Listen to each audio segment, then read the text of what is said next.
All right, let's talk about another team in the East. Guess who made the cover of Sports Illustrated this week? Yep, Giannis Antetokounmpo got the Lee Jenkins treatment, and there is a bunch of great quotes in the story. One that stuck out, though, was Giannis saying he could be in Milwaukee 20 years, and then also, quote, to make the next step, I've learned you need a little cockiness inside you. I can be a little cocky, he said. I've definitely become more serious. I have a franchise on my shoulders.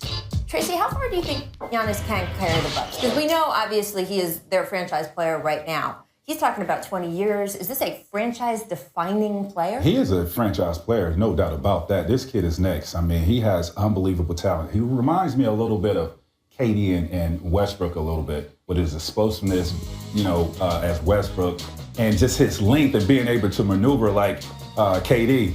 Now, if he develops a jumper, he's going to be scary.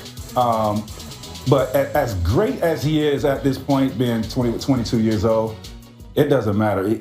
What he has behind him has to improve. I mean, he could be as good as he can and, being one of the top players in the league. If you don't have no dogs behind you, it's going to be very tough for him to take Milwaukee to that next level. Shots fired at Jabari Parker. No. Not Jabari. It takes more than just him and Jabari Parker. There's no shots. Jabari is definitely up and coming. And he's been happy in Milwaukee up until then, coming from where he came from and all the different elements. And he talks about that a lot in the Sports Illustrated story, which is excellent. But Kareem, you were in Milwaukee, and after a while you felt like, you know what?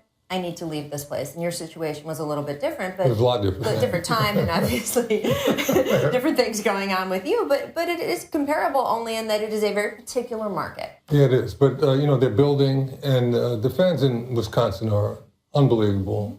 I mean, I've had experiences there with the fans. I'm still having experiences with Bucks fans because you keep running into them all over the place, and they tell me about games they watched back in the 70s. It's incredible. Yeah. I mean, he's getting such a great reception there. And it's funny, Bucks fans have been sort of a little bit at his back. They're like, the national media doesn't talk about Giannis as much. But we've talked about him every single day this week on the show. He's on the cover of SI now. He is getting his now due, I think, in the NBA, right? You forget the media hates everything. I will say this. We spent the entire summer offseason. Who is the next generational superstar in the NBA? Is it Karl Anthony Towns? Is it Anthony Davis? Is it maybe Kristaps Porzingis? It's this guy. Yes. Right. He is going to be the best player out of all those guys, and partly because, if you're a big guy, you can speak to this in the modern game. It's like you need someone to pass you the ball. It's harder to get into the post today than it was when you played. Like, Giannis doesn't need that. He's going to have the ball in his hands right from the start. But, the thing I like about him is the way he finds people that are wide. They don't even know they're open. He finds them and gets them the ball. Lajwan's is his biggest fan. He's Nigerian. Yeah. And Lajwan's his biggest fan. He said, Kareem, you heard of Antetokounmpo? But I got the chance to see him play, and he's everything that they want up there in Wisconsin. I wish him well. I like that he's your personal scout. Only Kareem gets Hakeem Olajuwon as a personal scout. Hey, it's important to keep up on these things. I do want to discuss the Dallas Mavericks, who have an issue on their hands, people. They're winning. Okay, they're not the Warriors exactly, but they have won 4 of their last 7. They're not out of playoff contention here, and why is this a problem, you ask? Well, as the Mavericks stumbled through the first part of the season, the feeling in Dallas was that they would likely finish with a lottery pick, finally be in a position to draft a successor to Dirk Nowitzki. Look, they haven't had luck doing that in free agency. They've been trying for the past 5 years. Guys have not wanted to come there, so the draft could really be their shot. But now they're winning at least a little. Zach, I mean, look, what is the best approach here for the Mavericks? Because it's hard you don't want to waste Dirk's final year or two. They're going to try and win.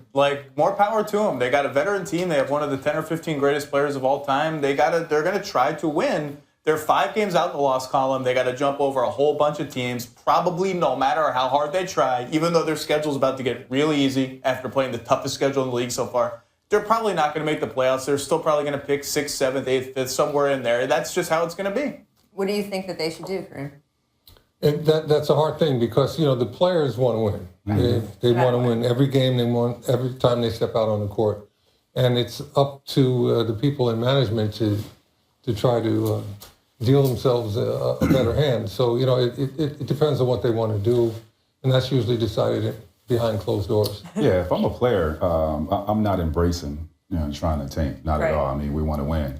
We understand the circumstance. What happened in the beginning of the season. We wasn't healthy. We didn't have our whole team. Now we're coming to complete, and we're starting to win ball games, found out how good we can really be. So let's give it a shot. If you look at guys, the top 5 guys that are coming out of college for this year that are projected, I don't see nobody replacing Dirk Nowitzki to be a franchise player. I mean, these guys are good college players, but I don't see nobody coming in. If we was to tank and have a number 1 pick and be able to get these 5 guys to replace Dirk Nowitzki. I don't know. Fultz posted an Instagram picture of himself the other day, like touching the scoreboard in his gym. That was pretty cool. I know that's not the NBA game. There is now more incentive, though, for teams to tank. The new CBA, because it will lock players in for even longer than it has in previous years. You're talking about teams that if you get that generational superstar, he's probably going to be with your franchise for at least a decade. For sure. I mean, the NBA doesn't want to talk about that, but the new CBA absolutely incentivizes people. It's not a huge change, but it moves the needle a little bit towards, like, if I can get this guy and keep him for his whole career, like, I should probably try and get him.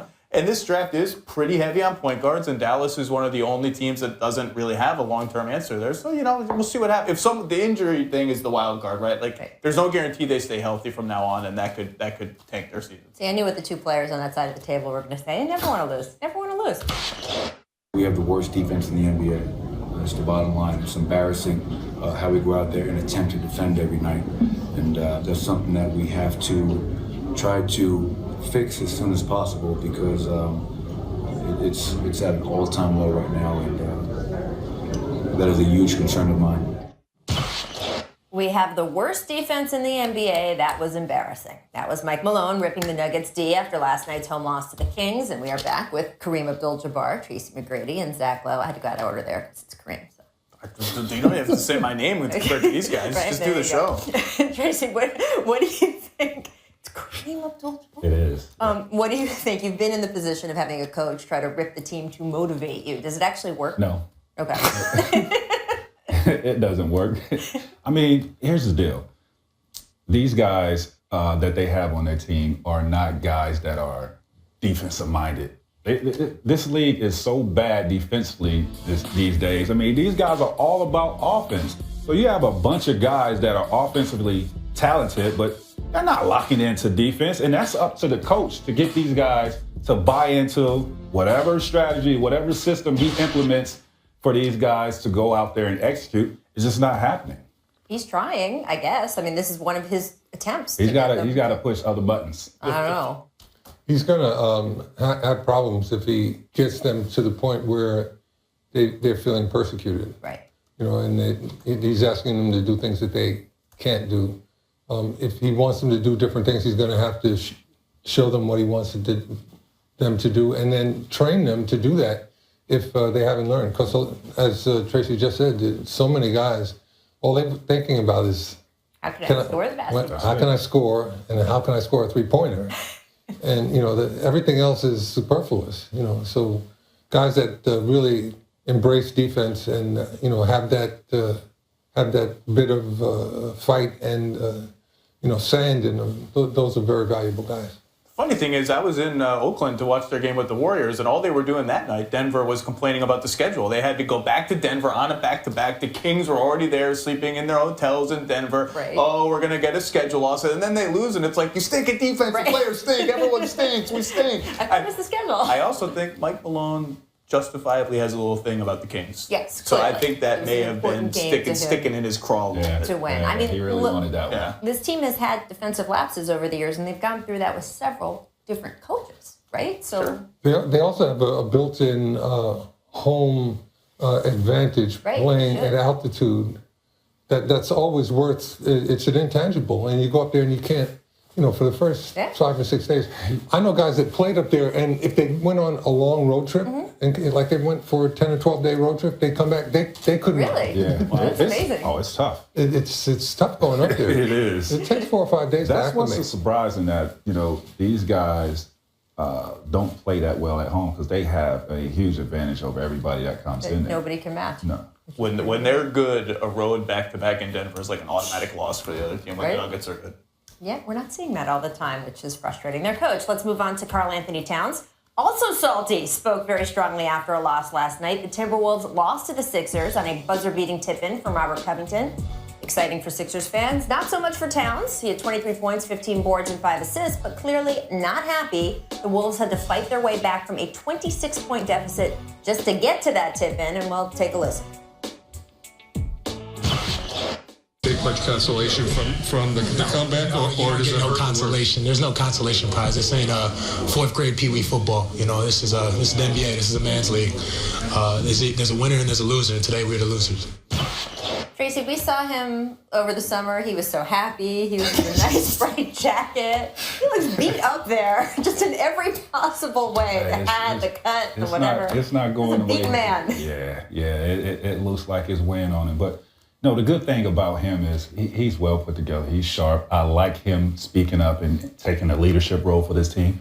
They're lacking veteran leadership. That's what this is all about with this group. I mean, they have some of the best talent, young talent in this league. You have 3 guys, 21, 22 years old, averaging 20 points. Outrageous. It's about leadership, preparing for yourself, staying the course, and being precise when you're out there on the basketball court.